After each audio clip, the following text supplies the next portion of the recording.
Juan Ignacio Crespo, muy buenos días.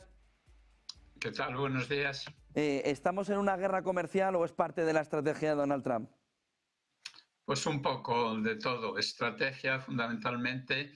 En las entrevistas que me hacían durante el fin de semana no paré de decir que los aranceles eran más una herramienta geopolítica, un arma geopolítica, que un arma comercial. Pero bueno, el arma comercial también está ahí combinada con las dos cosas y todo ha quedado puesto de relieve con el mes de plazo que se ha dado Estados Unidos con México y con Canadá para negociar sobre el tema de los aranceles.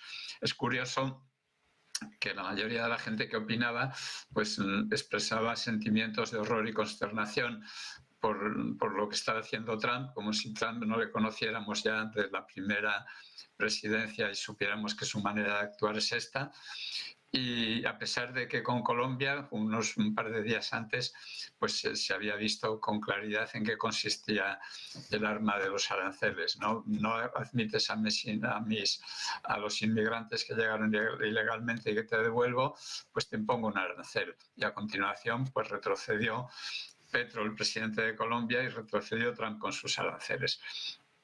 Es curioso que en una situación en la que tenemos una pauta de comportamiento tan clara del presidente de Estados Unidos en el primer mandato, pues que no se esté utilizando como guía para ver cómo analizar y cómo calibrar su comportamiento del segundo mandato.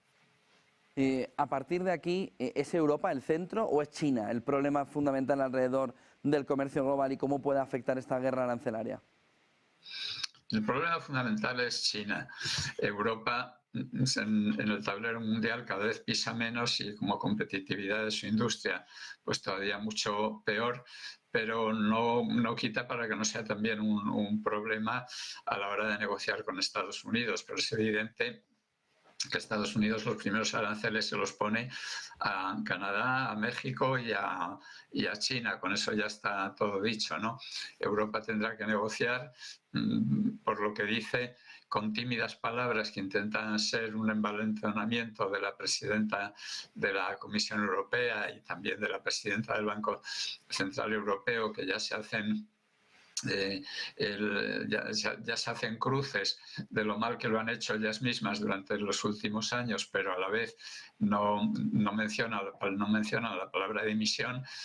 Y bueno, y hacen como un amago de ponerse en Europa gallitos, también lo hace Macron con Estados Unidos, pero vamos, con faltos totalmente de credibilidad. En cualquier caso, pues Trump utilizará con Europa la misma táctica con los demás aranceles y luego vamos a negociar. A partir de aquí, ¿Europa cómo puede responder? Porque el déficit de la balanza comercial por parte de Europa tampoco parece que le deje demasiadas opciones para contrarrestar el movimiento que pueda hacer Donald Trump del 10% arancelario a Europa, ¿no? Europa tiene una opción clarísima y Trump es la que espera. Es decir, que tienes razón cuando dices lo de que el déficit comercial con Europa no es tan grande como para eso, pero hay lo que Trump está pidiendo a la Europa, está diciéndolo a gritos, ¿no? Gastad más en defensa. O sea, eso es clarísimo. El mensaje de Trump para Europa va a ser ese. No hay aranceles, pero a cambio gastáis más en defensa, yo tengo que gastar menos, reduzco con eso el déficit presupuestario tan brutal que tengo en Estados Unidos y esa va a ser la clave de la cuestión. O sea, yo creo que si con los aranceles con México es para que no entre el fentanilo y no entren inmigrantes ilegales y con Canadá es lo mismo, el fentanilo y alguna otra cuestión, pues con Europa es el tema de la defensa. Entonces Europa lo mejor que podría hacer es adelantarse a los aranceles y decir vamos a incrementar el gasto en defensa hasta el 5% que ha dicho el presidente americano. No, pero siempre puedes decir un 0,5% sobre PIB anual y ya te vas acercando a las posiciones de él. O bueno, a lo mejor resulta mejor el hacerlo al revés, que imponga Trump los aranceles y luego vamos a negociar con el gasto en defensa. Solo una cuestión más y ya le dejo, don Juan Ignacio, pero ¿los aranceles son inflacionarios?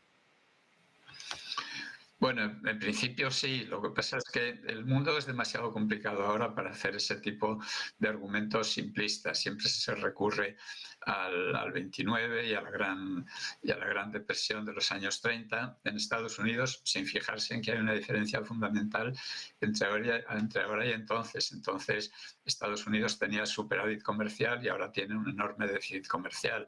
Estados Unidos es quien da juego en el tablero mundial, tanto en el terreno económico como en el financiero, en el geoestratégico, y hacer un razonamiento tan simplista, pues creo que no conduce a nada. En principio, sí, o sea, los precios aumentan en Estados Unidos si hay aranceles, los precios aumentan en el resto del mundo si hay aranceles, pero luego hay toda una negociación, todo un tira y afloja que impedirá que eso haga que la inflación se desmadre. Tampoco Estados Unidos puede pretender expulsar a 11 millones de inmigrantes, porque eso sí que sería inflacionario por la vía de aumento de los salarios que eso provocaría. Gracias, Juan Ignacio Crespo. Buen día y buen negocio. Igualmente, gracias.